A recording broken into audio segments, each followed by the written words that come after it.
Bon. Salut à tous, c'est Nosok. Bah écoutez, on se retrouve pour Final Fantasy 1. Voilà.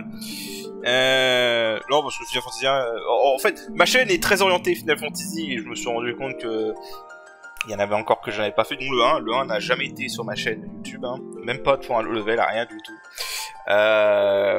Bon, déjà, je tiens à le dire, cette cinématique en CGI n'a aucun sens. Voilà. Je veux dire, autant celle du 2, elle avait du sens, elle était raccord avec le scénario. Cette cinématique n'a absolument aucun sens, hein. Déjà, malheureusement, on n'aura jamais de personnage avec un chara-design aussi stylé que le Warrior de la Lumière sur le logo. Malheureusement. Et ensuite, spoiler, on n'affronte jamais un putain de dragon rouge géant sorti de Monster Hunter, hein. Voilà, ça c'est dit.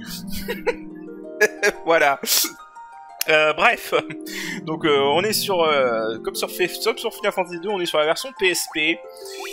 J'ai longuement hésité entre la version PSP et la version Pixel Remaster. Au final, je me suis dit autant faire la version qui a le plus de contenu. Voilà. Et vu qu'on a fait FF2 sur PSP, autant faire FF1 sur PSP aussi. Donc pareil, on est sur les rétro achievements. Donc on va le faire à 100% comme pour FF2. Sachant que si vous avez bien regardé, vous avez vu, il y avait marqué que j'avais déjà 4 achievements. Je vous expliquerai ça en temps voulu. Voilà. Parce qu'il y a 4 achievements dans ce set qui est assez dégueulasse et que j'ai décidé de faire off-screen en dehors du let's play. Parce qu'un truc qui est cool avec Retro Achievement, contrairement à Steam, ça nous permet de reset les succès. Donc j'ai reset tous les autres succès juste ces 4, et gardé juste ces 4 là. Voilà. Alors Final Fantasy 1 du coup, alors ça va, un FF que j'ai découvert sur le tard. En fait littéralement c'est le dernier, c'est l'avant-dernier FF que j'ai joué avant FF3. Voilà. Dans l'ordre dans lequel je les ai découverts, c'est l'avant-dernier que j'ai découvert avant FF3. Voilà, le mec il est super logique, il est fan d'une série, il finit par le premier presque. Voilà, bon, du coup c'est le premier, donc il y a beaucoup d'éléments de la série qui n'étaient pas encore là, mais voilà, on découvre en temps voulu, donc déjà on va créer nos personnages, parce que dans ce jeu bah, on n'a pas de personnages préconçus, hein, il faut les créer. Et on a le choix entre 6 classes, comme vous le savez, hein, donc Warrior, Fif, Moine, Mage Rouge, Mage Blanc et Mage Noir. Voilà, c'était les 6 classes qu'on avait déjà à l'époque de FF1. Et 6 classes qui reviendront très souvent dans la série. Alors, au niveau de ce que je vais prendre comme classe, le Warrior va servir comme tank, hein, donc... Bon, en deuxième DPS, le Fif c'est pas mal en vrai, surtout une fois qu'on l'évolue. Il y aura une mécanique d'évolution de classe. Mais perso, je préfère le moine. En fait, pour moi, le choix c'est entre moine et voleur. C'est le moine fait plus de dégâts mais une moins bonne défense. Le voleur fait moins de dégâts mais à terme aura plus de défense que le moine. Donc, alors, vous savez quoi, je prends toujours le moine, donc vas-y, je vais prendre le voleur pour changer. Par contre, je vais prendre un mage rouge, clairement. Je vous le dis clairement, le mage noir. Le mage noir, perso, c'est la classe que j'aime le moins. Je pense que le voleur est la pire classe du jeu. C'est parce qu'il évolue qu'il va être bien. Mais le mage noir, franchement... Le mage noir, je suis pas convaincu. Donc on va prendre un mage blanc, par contre. J'hésite en vrai entre le voleur et le moine. Le moine c'est tellement satisfaisant à la fin de foutre des patates à 10 000 de dégâts. C'est très fun à ce niveau-là. L'autre avantage du moine aussi c'est que bah, il demande pas d'équipement quasiment, donc ça va être économe. Par contre il prend méga cher sur les dégâts. Le Fif a quand même de meilleurs équipements que le moine en fait à ce niveau-là.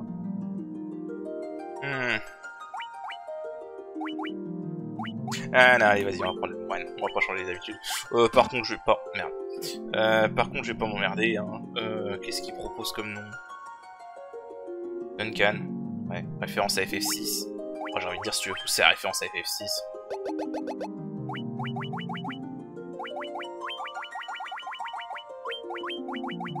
Voilà, si tu veux faire la référence à FF6, vas-y à fond.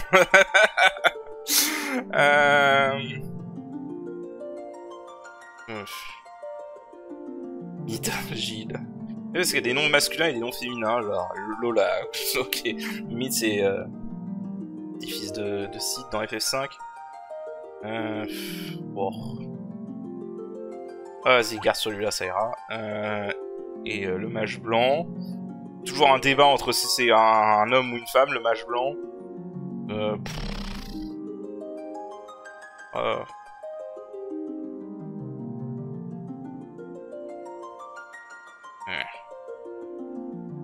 Bon, allez, vas-y, laisse comme ça. De toute façon, on s'en fiche.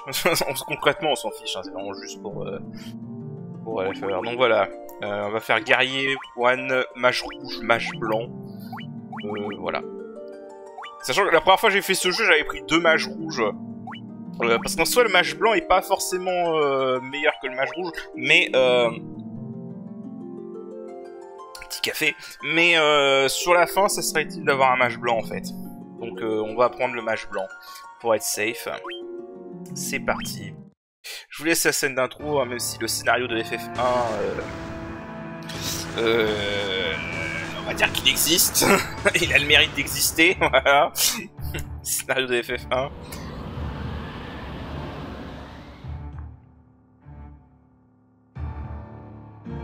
C'est une intro qui a été d'ailleurs ajoutée avec la version de PS1, je crois. Parce que sur la version NES, évidemment, il n'y avait pas de cinématique comme ça, il y avait juste un texte d'intro quand tu bootais le jeu.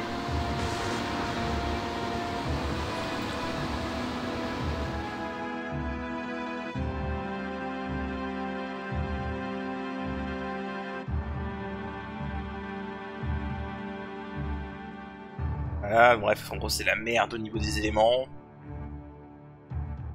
Et il y a une prophétie qui dit que des guerriers vont arriver pour sauver le monde. Évidemment, on est ces guerriers, et donc voilà. Voilà, 4 guerriers de la lumière devront arriver.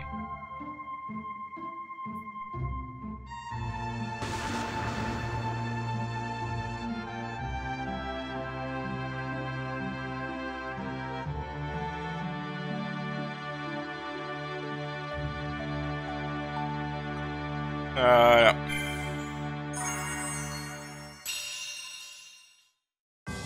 Voilà, et donc on débarque ici sans aucune explication. Donc voilà, on commence le jeu avec des équipements vraiment rudimentaires.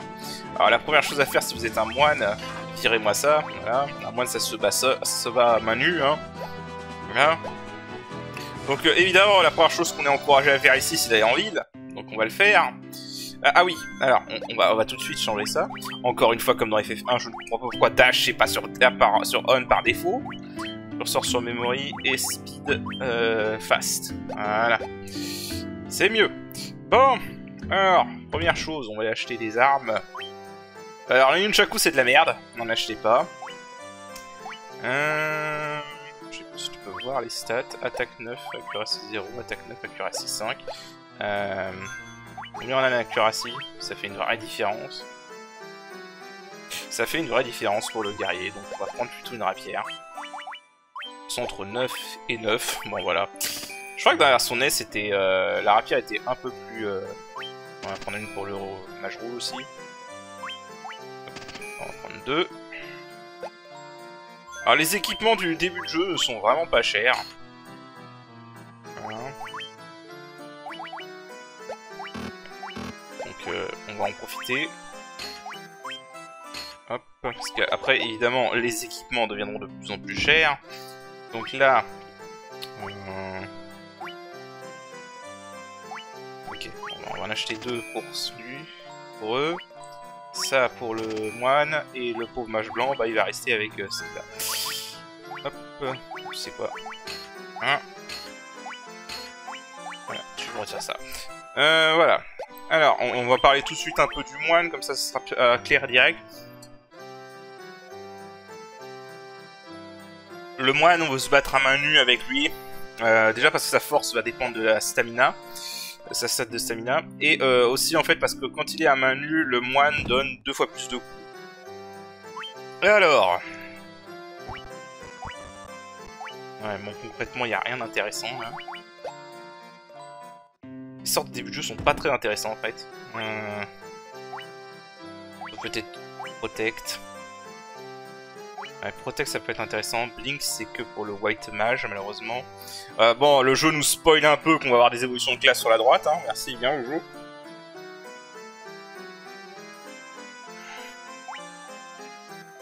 Alors. On va acheter ça pour le mage rouge, ça pour le mage blanc. Est-ce que je prends Blink ou pas? Non. Alors Dia, c'est pas nécessaire, c'est pas intéressant en fait dans l'immédiat. Tout simplement parce qu'en fait, il y a quelques ennemis de type zombie au début du jeu, mais on aura l'évolution de Dia très rapidement. Pour les vrais donjons, on aura beaucoup de zombies. Voilà, niveau des objets.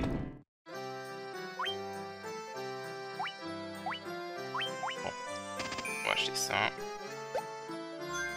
Voilà. Alors d'ailleurs les magies, donc pour ceux qui ont joué à la version NES, on n'a pas ici, et à la version Pixel Remaster, on n'a pas ici le système de charge de magie. On est sur un système d'MP, alors ça a ses avantages et ses défauts. Dans les avantages, je trouve que ça rend les mages beaucoup plus utiles, en général. Parce qu'en fait, le problème de la version NES et Pixel Remaster, c'est que le nombre de charges de magie est absolument ridiculement bas. Et donc du coup, concrètement, vos magies, vous les gardez pour les boss. Alors que là, au moins avec le système d'MP, ils ont plus d'utilité. Mais du coup, ça rend l'exploration plus facile. Voilà, donc là, on parle à Segard qui bloque la ville. Et on nous emmène vers le roi. Alors je vais pas vous lire l'histoire, parce que l'histoire, comme je vous l'ai dit, voilà, hein, elle a le mérite d'exister. En gros, voilà, on est les guerriers de la lumière, on est les élus. Et le roi va nous demander d'aller sauver sa fille, la princesse Sarah, qui a été kidnappée par Garland. Voilà, donc si vous avez joué à Dissidia, vous savez qui est Garland. Et voilà, en gros, c'est notre première quête. Sachant que sur NES, il n'y avait pas les gardes à l'entrée de la ville, donc c'était démerdez-vous pour savoir quoi faire. Peut-être prendre un ou deux levels. Bon, on va venir voir. Faire une sauvegarde. L'avantage, c'est qu'on peut sauvegarder partout dans cette version. Donc, je vais sauvegarder. Ça, c'est mes anciennes sauvegardes, hein, c'est pas grave. Ah oui, aussi, il faut que je parle de ça. Sur PSP, il y a un truc particulier. Il y a un glitch sur PSP. Et on va en parler tout de suite. Si vous mettez... en fait, déjà, le gros glitch, en fait, c'est que... Voilà. Alors le gros glitch en fait c'est que en appuyant sur la touche pour switcher de perso dans le menu d'équipement et sur X en même temps, sur la touche de validation en même temps, vous pouvez équiper les équipements d'une autre classe d'une classe à une autre. Ce qui veut dire que vous n'avez littéralement aucune restriction. Mais là où ce glitch devient vraiment balèze, c'est que là vous voyez que mon mage blanc a le marteau dans sa liste d'équipements. Si je vais sur un slot d'armure, donc le casque par exemple du guerrier, on va y arriver, voilà. Et là vous voyez que je peux mettre une armure sur le casque, c'est logique, mais en plus c'est une Knight Armor, et une Knight Armor c'est une armure qu'on n'a pas avant genre 5 villages quoi. C'est complètement pété, et on ne va pas s'en servir dans ces let's play parce que sinon ça ruinerait complètement le jeu. Voilà, c'est fun à faire. Hein, pour une partie casu, c'est fun à faire, mais ça ruine le jeu. Hein. Vraiment, si vous voulez une bonne expérience de jeu, je ne vous le recommande pas. Bon, normalement...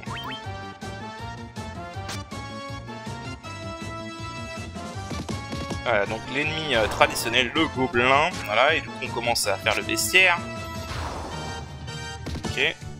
Ah merde, j'ai oublié de lui remettre son marteau. Voilà. Tant pis. Hop. Hop. Là, un truc à savoir, c'est que si vous étiez sur NES, Merde, je peux pas changer d'équipement? Ah, si, voilà. Si vous étiez sur NES, en fait, il y avait un système comme quoi, si vous tapiez un ennemi avec 2 persos et qu'il mourait avec le premier, le deuxième ratait sa cible. C'est retiré dans les versions de FF1 après la version NES. Enfin, la version PS1 même. Voilà, c'est un choix. C'est un choix. Certains aiment, certains détestent ce changement, mais voilà. Chacun est juge. Alors évidemment c'est un FF à ancienne, hein, donc taux de rencontre aléatoire gros, tout ça. Nice. Voilà, donc vous voyez que mon moine, il faut déjà des patates de forain. Parce que il tape... en fait, il y a un système de coups dans ce jeu, de nombre de coups par attaque. Vous voyez, quand j'attaque, ça fait un coup ou deux coups. Pour le moine, en fait, quand il est à main nue, ce nombre de coups est doublé par défaut. Donc voilà, ça c'est la raison pour laquelle il faut jouer le moine à main nue, absolument. Parce que du coup, le moine, il tape plus fort que tout le monde, du coup. Alors, on gagne un level. Alors, pour expliquer le level, comment ça marche. Donc le level, quand on gagne le level, il y a certaines stats qui sont garanties de monter au niveau, ça dépend de la classe et de quel niveau.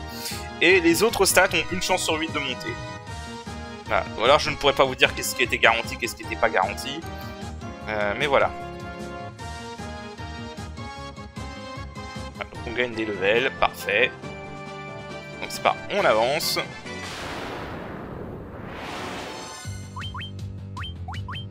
Il n'y a que des gobelins. C'est pour nous simplifier le début du jeu. Alors... Alors il est possible bien évidemment de manipuler les stats qu'on gagne par level up, mais sur cette version c'est pas nécessaire, hein. Ou à moins que vous faites un challenge, en général c'est pas nécessaire. On va ranger ça. Ça coûte combien le sort cure? 3 MP, donc c'est vrai qu'ils peuvent l'utiliser 3 fois chacun. On va faire une sauvegarde. Que à l'intérieur de là, on va avoir des ennemis bien plus dangereux. Ok. Alors, première chose, évidemment, c'est un rétro-achievement, donc comme dans FF2, il va falloir looter tous les trésors du jeu. Donc là, on a un laser cap. On peut équiper... Et donc 15 en défense, 15 en défense. On va le mettre à toi. Moins de défense. Ah oui, aussi, la stamina pour le moine augmente sa défense selon les slots vides, d'ailleurs. Pas encore, ok. À un certain taux de stamina, le moine aura une meilleure défense que si vous l'équipez à poil. D'ailleurs, au niveau de la formation, puisque le mage rouge a plus de défense, on va plutôt le mettre là. Ok.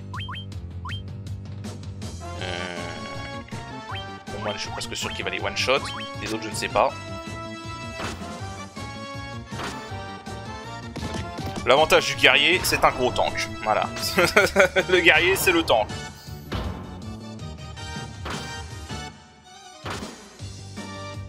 Ok.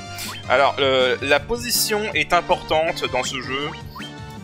Tout simplement parce que, en gros, les ennemis ont, si je me souviens bien, 50% de chance d'attaquer le premier personnage, 25% d'attaquer le deuxième, et 12,5% pour le troisième et le quatrième respectivement. Il a touché qu'une fois, c'est... Il a pas dû... Ah. Agilité, stamina, ok. Agilité, ok. Agilité, stamina, parfait. Ah, lock, ok. Alors. Ok. Voilà. Alors, je vais quand même sauvegarder.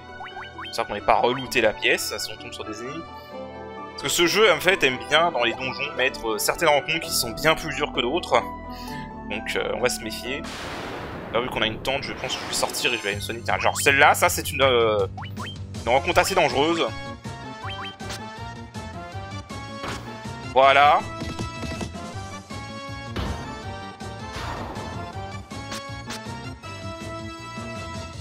Ok, en espérant qu'il va pouvoir agir avant.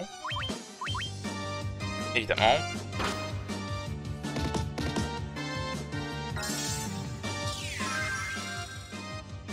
Voilà.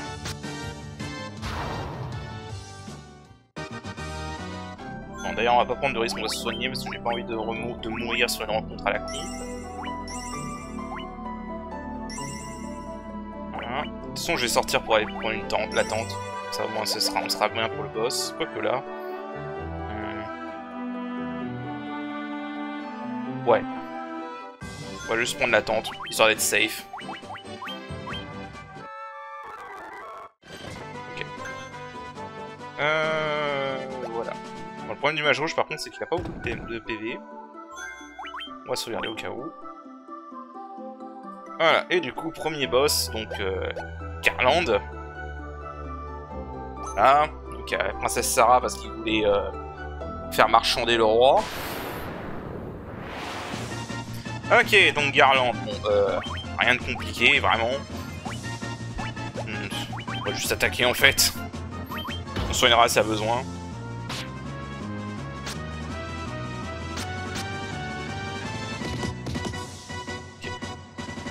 Okay. Du coup, mon mage rouge fait plus de dégâts que mon guerrier parce qu'il tape 2.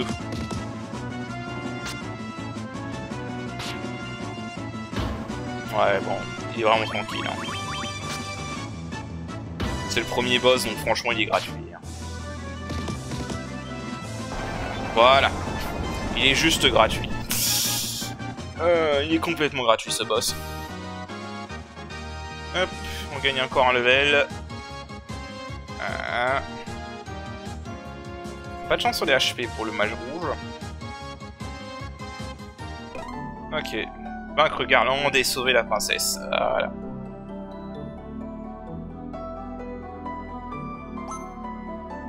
Et voilà, on a sauvé la princesse. Et du coup, on va pouvoir la ramener à Cordelia, évidemment. Heureusement, on nous ramène automatiquement. Hein. On avance. On avance. Voilà. En gros, il nous construit un pont pour pouvoir accéder au reste du jeu. Je sais pas qu'est-ce qu'il foutait pour construire ce pont, mais bon, voilà. On parle à la princesse. Et elle nous donne ce lutte. Lutte qui ne sera absolument pas utile plus tard, hein, vraiment. Hein. C'est pas comme si il avait l'air d'important. Hein. Voilà. Et du coup, bah, on en a fini à Cordelia, donc on va pouvoir sortir.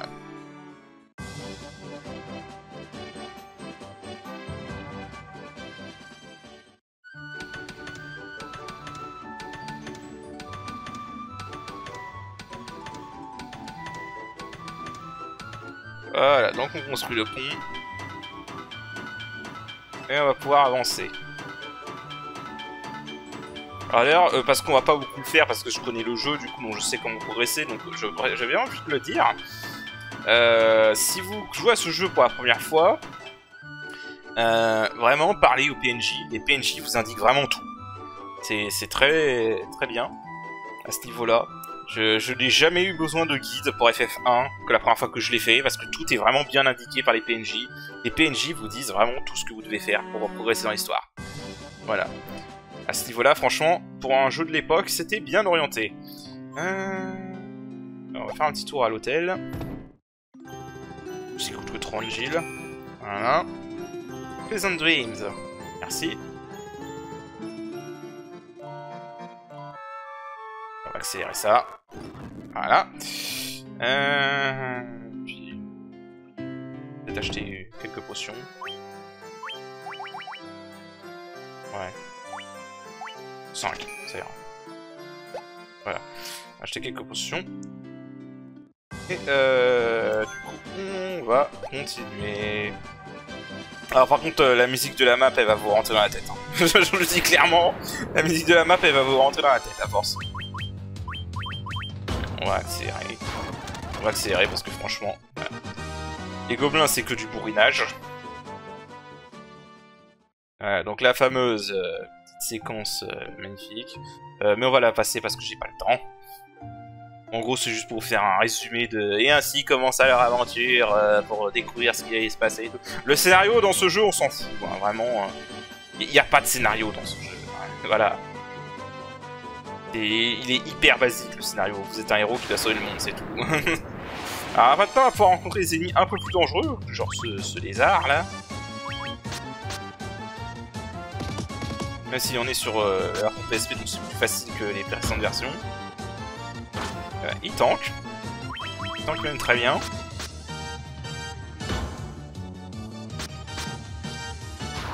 Voilà. On va un petit coup de soin sur le moine. Et on avance. On pourrait aller au nord pour aller dans une espèce de grotte, mais c'est pas nécessaire.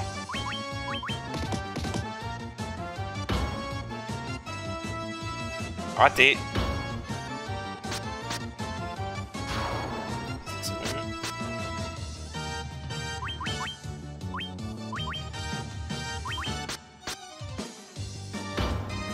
Alors, cette fois il n'y a pas de truc particulier comme avec FF2, hein. Il n'y a pas de truc pété comme avec les skips dans FF2, hein. C'est vraiment traditionnel à ce jeu à ce niveau-là. Ok.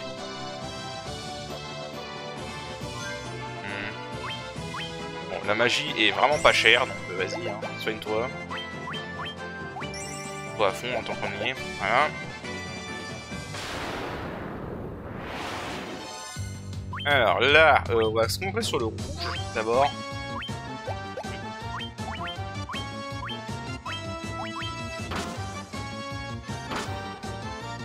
Le rouge c'est le plus dangereux, celui qui tape le plus fort.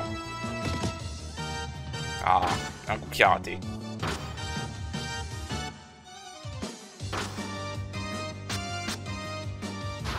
Ok. Alors, faut savoir qu'il n'y a aucun trophée manquable dans ce jeu, hein, vraiment. Il n'y a aucune zone qu'on ne pourra pas revisiter, il n'y a rien qui est manquable. Ça, c'est bien, à ce niveau-là. Même sur Pixel Remaster, vous pouvez y aller tranquille, là. Rien n'est manquable dans ce jeu. Voilà. Ok. On arrive maintenant dans la ville de cette ville. Preemptive Strike, ok.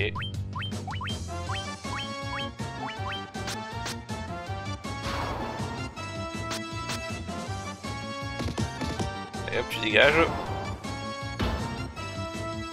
Voilà. Et puis on va accélérer parce que c'est long, mine de rien. Voilà.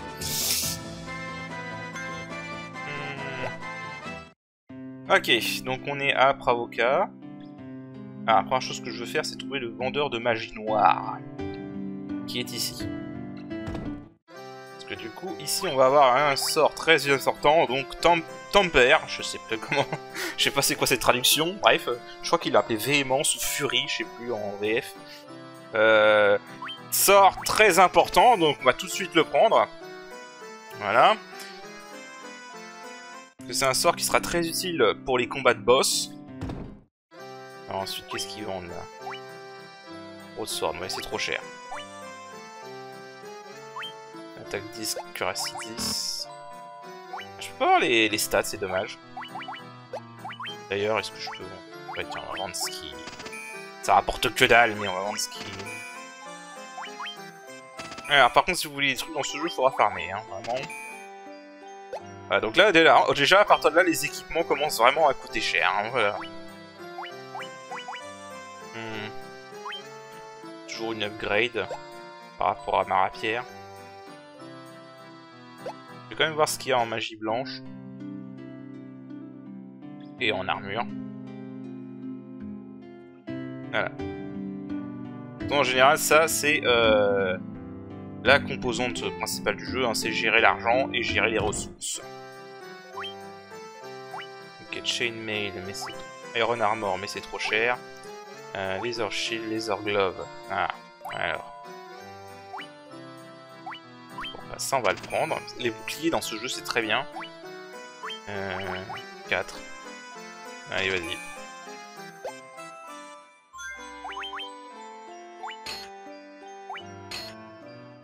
Alors attends, faire gaffe parce qu'en fait le moine...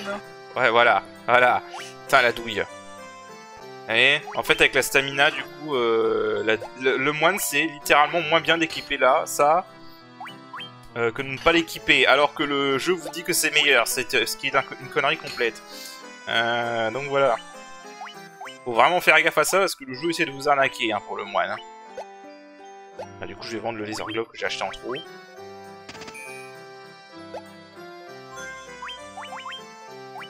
Toi.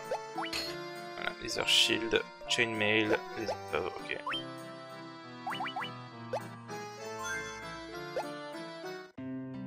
Et, bon, je pense pas qu'on pourra. Il est où le vendeur de magie blanche ici? Chaque fois j'oublie où est-ce qu'il est ce con.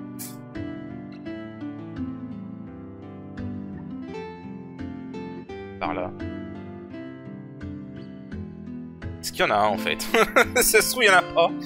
Normalement toutes les villes en ont un. doit être au nord. Ah, voilà.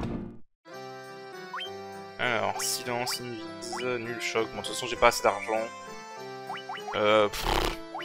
Concrètement, le seul qui vaut le coup, c'est peut-être nul choc et invise. Ça vaudra le coup pour un donjon plus tard.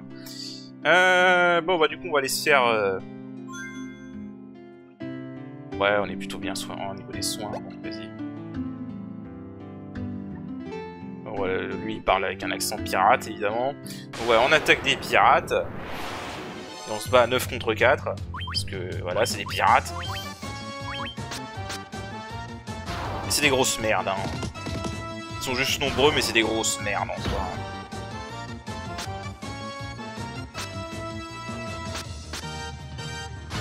Voilà. Surtout qu'ils attaquent le guerrier, voilà. Aucune chance qu'ils fassent des gros dégâts.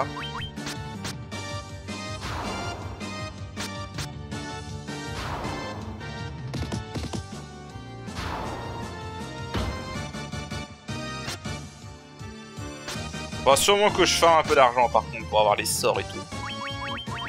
Ça, c'est FF1 par contre. C'était un jeu un peu à farm à l'époque. Voilà, ça c'est fait.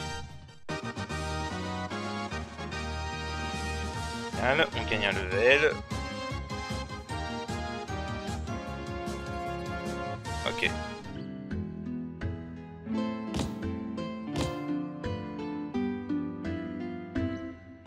Voilà, et du coup, après les avoir battus à mort, et ben on vole leur bateau. Et voilà, on a obtenu le bateau pirate. Bon. Écoutez, c'est parfait. Alors, au niveau de l'argent, 499. Est-ce que je m'achèterais pas... On va bientôt arriver à Helfheim après. Et il y a des trucs plus intéressants à Helfheim, donc on va aller d'abord à Helfheim. Du coup, maintenant, bah, on a accès au bateau. Alors, comme ça, je vais pouvoir tout de suite écarter ça. Comme dans FF2, où c'était sur le Snowcraft, dans FF2, il y a un mini-jeu caché sur le bateau. Vous maintenez le X enfoncé pour la PlayStation et vous appuyez sur rond 22 fois. Je sais pas pourquoi il faut faire cette combinaison à la con, mais voilà. Et donc vous arrivez à ce truc, un puzzle à 15. Donc voilà, je vous explique le principe, voilà. Donc c'est ce genre de truc. Alors globalement, c'est très chiant. Voilà, c'est tout ce que j'ai à dire. En gros, il y avait un trophée pour ce truc, pour le finir en moins de 30 secondes. Je vous le raconte pas à quel point ça a été une vraie galère. Parce que je l'ai fait, c'est les 4 trophées que j'ai fait off-screen. Et voilà. Autant vous dire que c'est vraiment la merde pour faire ça en 30 secondes. En gros, faut que vous soyez rapide.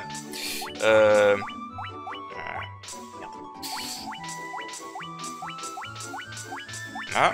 Oh, faut que vous soyez rapide. Là, je l'ai fait en 43 secondes, ce qui est déjà pas mal, honnêtement. Mon record, c'est 28 secondes. Voilà, en gros, il faut que vous soyez rapide et il faut que vous ayez une méthodologie. Donc, je vais juste vous remontrer pour la méthodologie. Vous pouvez farmer les items là-dessus. En gros, l'idée, c'est que d'abord, vous concentrez sur le 1 et le 2 là-haut. Voilà, je vous donne juste les astuces, hein, je vais pas le faire, parce que 30 secondes, c'est vraiment trop compliqué. Vous faites le 1 et le 2 là-haut. Ensuite... Merde. Bon, et il faut pas faire de misplay comme ça. Ensuite, vous cessez d'aligner le 4 et le 3 comme ça. Voilà. Ensuite, vous vous concentrez sur le 5 et le 6. Même si là, je fais un peu n'importe quoi. Voilà. Ensuite, vous voulez aligner le 8 et le 7. Mais là, je suis tombé sur un très mauvais pattern.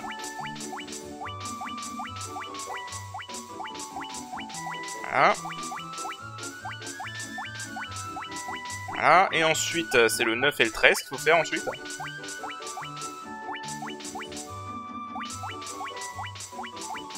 Voilà. Non. Voilà. Puis ensuite, ce sera le 14 et le 10. Et après, le 11 et le 12. Voilà, c'est la méthodologie de base.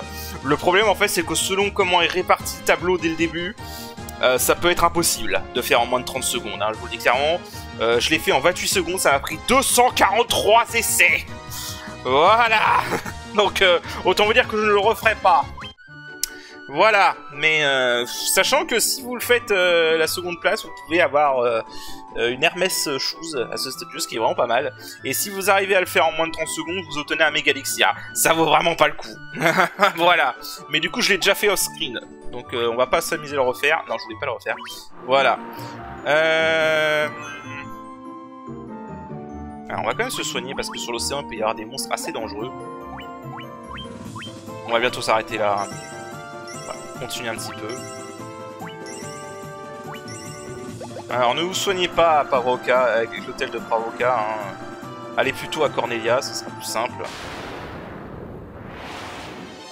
Ok. Bon, eux quand ils sont tout seuls c'est pas un problème. Voilà, eux c'est des merdes.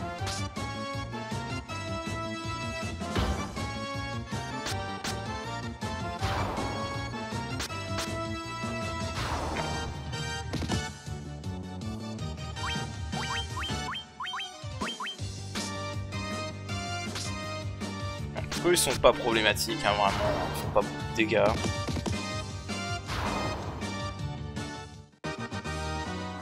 Ok. Mon conseil vraiment, allez à Cordelia si vous voulez vous soigner, parce que l'hôtel là-bas ne coûte que 30 Gilles. Donc c'est beaucoup plus économique. Voilà, vous allez là. Et voilà, c'est que 30 Gilles. Alors qu'à Pravoka ça coûte déjà 60. Hein. Donc le tout pour économiser le pognon. La nerf de la guerre, l'argent. Voilà, et bah écoutez, on va s'arrêter là pour ce premier épisode. Et la prochaine fois, on ira à la suite. Voilà. Et sur ce, je vous dis à la prochaine. Allez, salut!